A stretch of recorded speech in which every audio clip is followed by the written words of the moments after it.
Safety is of paramount importance at this festival, especially during the building of the stage. Rob Easton, Health and Safety Manager for the Green Man. You start planning health and safety when you see the green field. You say, can we make this work? Can we make it work for the guest, for the staging? So you look at sites and they're beautiful, but unfortunately you just can't make them work as a festival site. It sounds like a cliche, but find a good site and make it great. The main stage is the largest structure on site. What role does health and safety play in choosing it? What we tend to go for is designs that have already been approved. So you're going with a staging and a covering that is put up, say, 10, 15, 20 times in a year. The guys that you employ do this week in, week out, and every now and again you just have to test them, but you've got to trust them.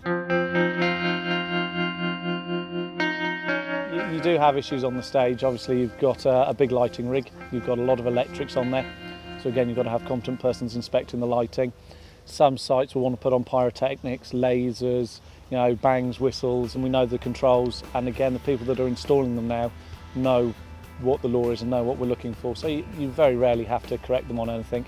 There has been cases in the past where someone's come in and they've built a laser off the internet and they want to put it on for their uncle's band, and you're just going, do you know what, that's staying in the box.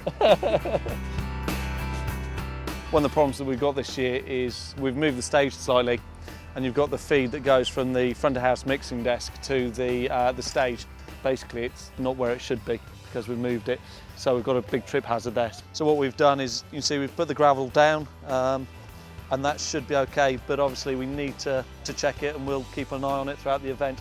Seems like a minor point, but if you were to have a member of the public fall in this area, really hard to get the first aid team in because obviously you can't get ambulances to it. Rob inspects the stage before the festival to check that the crew are working safely. We're doing this visit at daytime. What we've got to assume it's 10 o'clock at night, it's pitch black, and these are one of the problems is we can never get steps right because we're out in the middle of a field, because the land's rolling here, there and everywhere. It's a real pain to get steps so people aren't falling over them. But they've done their job there. We asked them to white line them, we've asked them to put the handrail in. Yeah, they've done a really good job there. So that's exactly as you'd get on a building site or in your house, meets the requirements of the law. Again, it seems like a small point, but you think there may be hundreds of people coming through here over the weekend, and some of them may be a little bit worse for wear. Just looking at the decking of the stage, it's very clear. You'll notice there's not a lot of stuff on it. You've got feeds, you've got the electric feeds for the back line, you've got some lighting. But what they try and do is keep the stage as clear as possible. Also, it makes the changes easier, but also means there's very little for these guys to fall over or trip over. So it looks really tidy. Even with a stage like this, you look at it, it's taken from festival to festival, it's put up 100 times maybe in a year, you still have problems. There's a great example here. So we've got an upright, which is nice and sturdy. Then you've got the upright here off the ramp, but the problem we've got is if we weren't to put this stropping in here, people could fall, and then you've also got a fall from height, you've got a 2 metre fall, which would, could be fatal. So you can't take for granted that because this kit's been up 100 times before, because this kit is specifically designed for the task, you've always got to look at it, you've always got to question it. That's a great example that you still need to go around and make modifications on the day to make sure it's safe to use. How can Rob balance the need to be safe with providing a great show? One thing you'll notice about the Green Man is we don't have low-level barrier in front of the stage. A lot of events you'll go to, they'll have low-level barrier, they'll have security, they'll have a pit, and the audience will be maybe 10, 15 metres away. But you look at the audience profile, are these going to be people that are going to be jumping on stage, trying to crowd surf? Do you know what? Probably not. The audience love it because they feel it's very relaxed and that we're trusting them. And again, it sets the tone for the event. So it's funny, one small thing like that can really set the tone for the entertainment.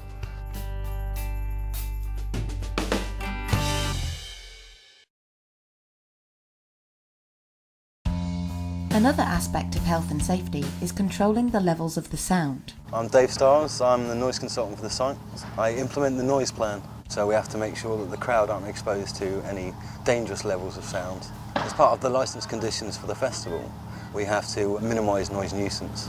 So we'll be taking measurements around the site to make sure that we're not disturbing the neighbours too much. The audience are there for the music, but how loud should it be? 100 dB is what we're aiming for in the crowd areas because that's level sufficient to be pleasing. Minimum really would be 95 decibels, and so we're going to aim to be somewhere in between the two really. Where is the nearest residence that you measure at? We can see it from here. I think it's the house up on the hill, but it's complete line of sight, so there's not a huge lot we can do about that.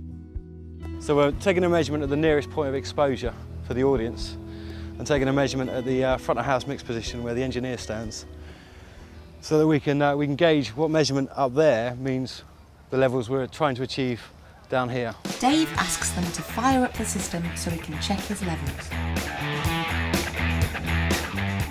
There you go, the maths works. 99.7 at the barrier, and that's achieving 95 at the desk. That was the plan, and first time that worked out pretty well, so I'm quite happy with that. Does it always work that smoothly? No. Why is Dave's job important for the smooth running of a festival? Well, if we breach our licence and are effectively causing a public nuisance, we won't be granted a licence next year. So it could mean that the festival won't happen again.